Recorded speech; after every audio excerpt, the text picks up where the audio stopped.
Okay, next I want to set up the, I'll start setting up the pinpoints for the torso. So if you remember back with the intro thing here that we did, what I can do, what was it, this part, right, the line here, I animated this line, okay, and then set that up as a pin. So anything that's moving that I feed into the simulation will follow that, right? If I set this up, I think it didn't take too long to simulate. You can see, so this point up here is animated because it's following this animation here. You can see that it's in the same place. And then I selected in the string, which is this, the top point there to match the animation, right? So any part that I animate will follow what I feed into it, okay? So I'm going to do the same thing with his body, and I'm going to basically get it to follow the turn that off just in case. Get it to follow the mouth, okay? I'm going to point deform his torso to follow the mouth around. So I'm going to get, yeah, his torso to follow the mouth of the crocodile around, and that way we don't have to, we're not going to simulate this part in the middle, and we will solve a lot of problems that way. You know, I tried it another way by kind of constraining the middle to his mouth, which maybe I'll show you that way also, but I just had lots of you know, penetration and collision problems with that. So first let's bring in the crocodile into there. So find him wherever he is. There he is. And I want to, yeah, we just need the head, so I'll just grab the polyfilled version. Yeah, okay, so I'll just drop a null here, out on that, out head, jump out and go back into Hunter, grab an object merge and go and find that crocodile head. Okay, and then visualize that. Great, and then down here I'm going to drop a transform.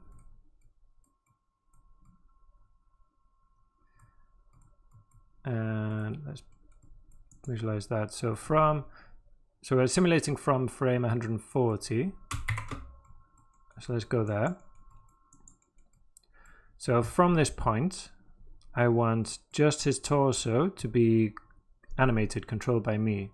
Okay, so for 3 frames, you know, I don't want it to just be static. So from here, I'm just going to animate it just a little bit until this point, until 42. And then from frame 42 is going to be completely driven by the animation of the crocodile's mouth there. Okay, so I'll set this first keyframe here on frame 142.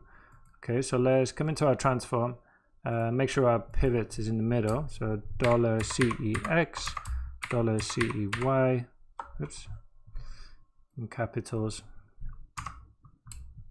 CEX, we go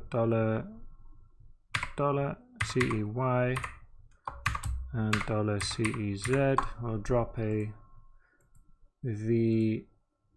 pivot in the middle for me. Okay, and then yeah, so as I said, on frame 142, which is when the crocodile's mouth is closed, I'm gonna have him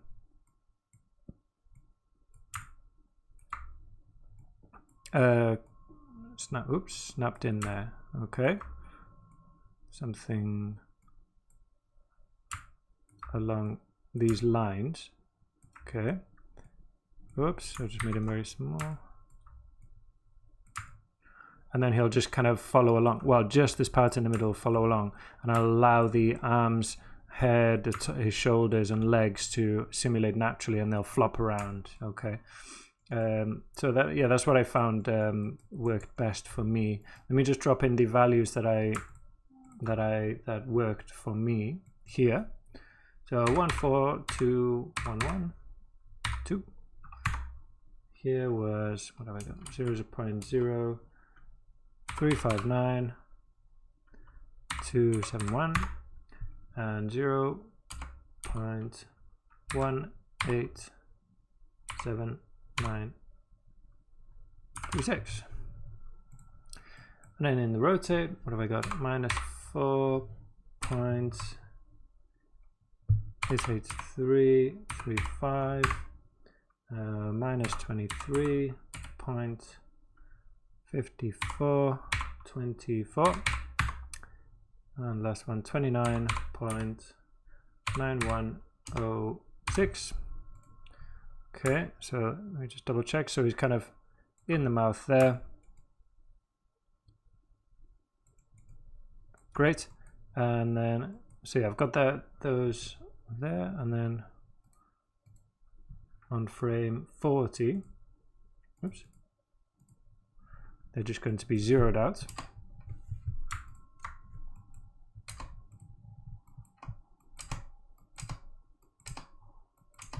Okay. And then we just get this. It's not strictly accurate, but from our point of view, it's like the crocodile's hitting him, and he'll just kind of get snacked, kind of, you know, from this frame, his torso will be animated. I'm kind of repeating myself here, but you know, just to be clear, his torso will be animated. His hands and heads and legs will kind of flop around, and then he'll get grabbed by the crocodile there, and then wherever the crocodile's mouth moves, which we will set up now, he will move with it. Okay, so yeah, I'm going to grab a portion of the crocodile's mouth that I want. So I'm going to come into here and make a selection. I'm going to do this with the brush. Make sure the visible geometry only, this eyeball thing, is turned on. Okay, and then just grab kind of portion here, like that. Delete them. Maybe a bit more towards the front, actually. I'll redo that.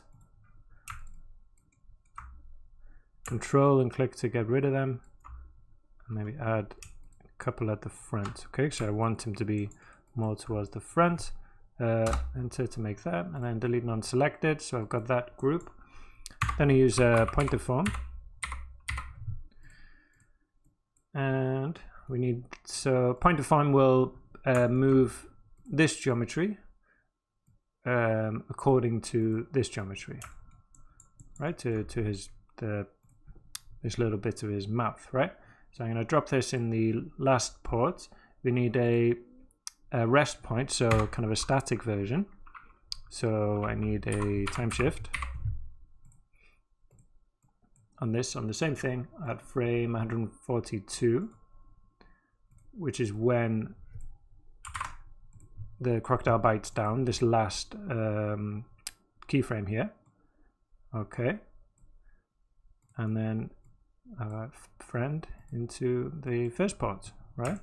And when we go and find him, he's all the way down there for some reason. Doesn't look right. Let's see. Maybe I need to go back to the first frame.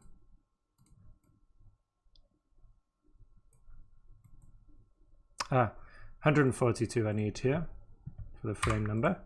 There we go. Cool. So you can see he's kind of being dragged around there by the crocodile. And then, so if we simulated it like this, then, you know, the first frame of the sim would be this, which is not what we want. So what I'm going to do is drop a switch here underneath and set this to $frame is more than 142, I think. Let's see how that works out. Yeah. Okay, so what you can see the dotted line there. So at frame 140, which is the beginning of our sim, he's going to be animated according to this. All right? He's going to go forward, and then at frame 142, it's going to jump over to this point deform. and then he's going to be taken over by the animation of the crocodile's mouth, and then just kind of get thrown around, spun around. Okay, cool.